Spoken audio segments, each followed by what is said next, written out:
तो चलिए शुरू करते हैं हमारी आज की कहानी। महिला ने लता के हाथ से वॉलेट लिया और खोल कर देखा।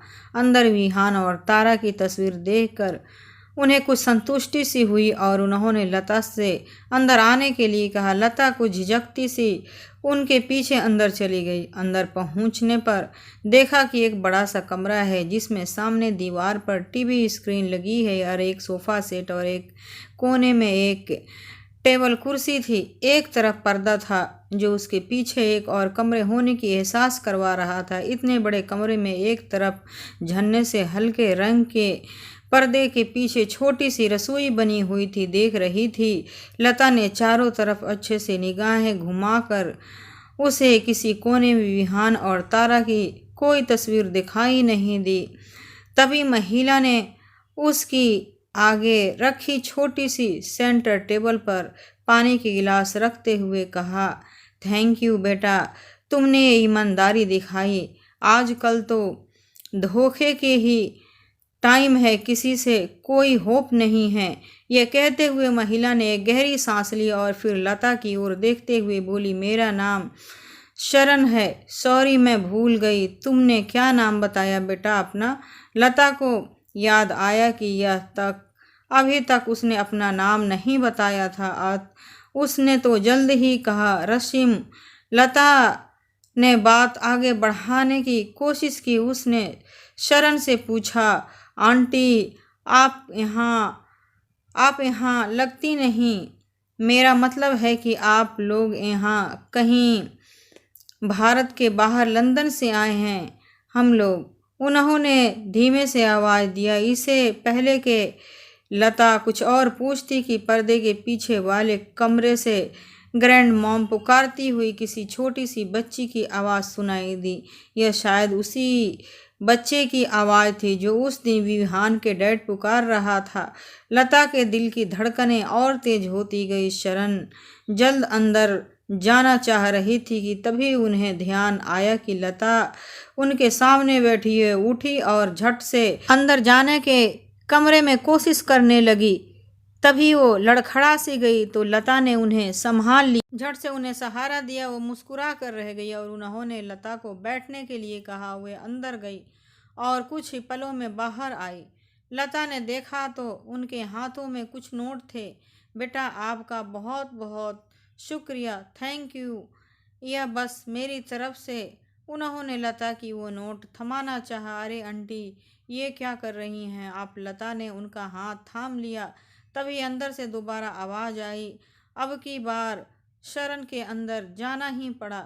लता का दिल चाह रहा था कि अगले ही पल वो भी अंदर पहुंच जाए, पर उसके पांव तो जैसे ज़मीन से जुड़ गए थे।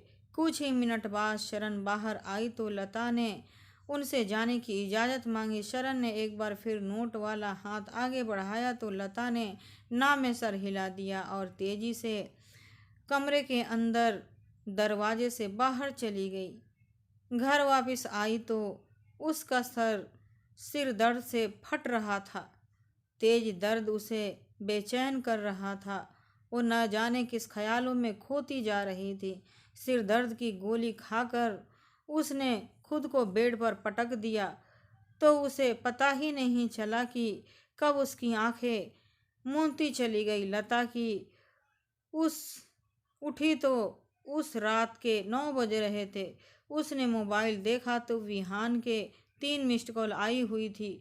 वह उन्होंने अनदेखा करती हुई बालकनी में आ खड़ी हुई। ठंडी हवाओं ने उसके चेहरे को सहलाया तो लता के आंखें बंद कर ली। कुछ देर बाद वह खड़ी रही, वापस अंदर कमरे में आई तो कपड़े बदल कर फिर लेट गई। यह पहेली वह सुन नहीं पा रही थी, पर आज घर तारा को ना पाकर उसे दुख तो बहुत हुआ। उसे उसका शक यकीन में बदलता दिख रहा था। हो सकता था कि आज की तारीख में विहान और तारा एक साथ ही हो।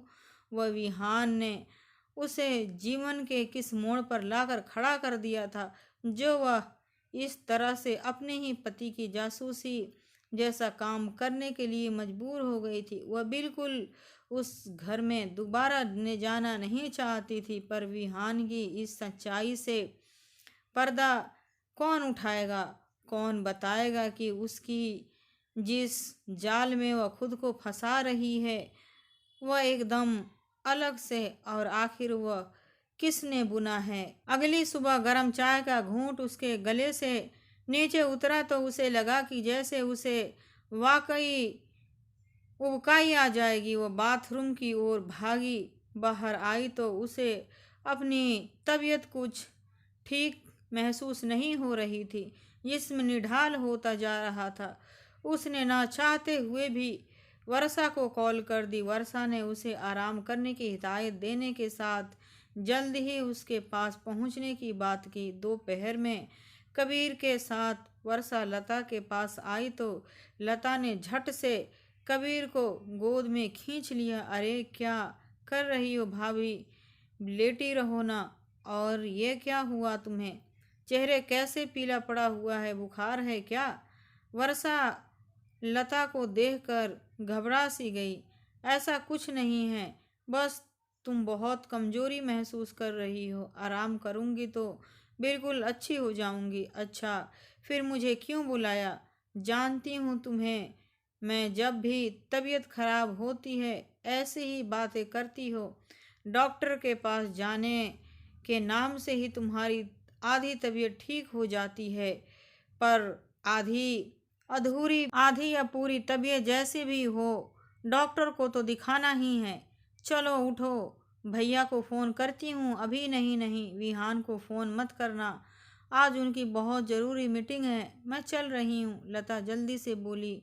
वह अभी भी विहान से बात करने के लिए खुद को तैयार नहीं कर पा रही थी। उफ, भैया की इतनी फिक्र, थोड़े खुद को भी ध्यान दे दो।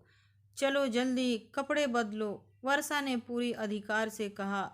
उसका ऐसा प्यार देखकर लता फिर रोने की हो गई।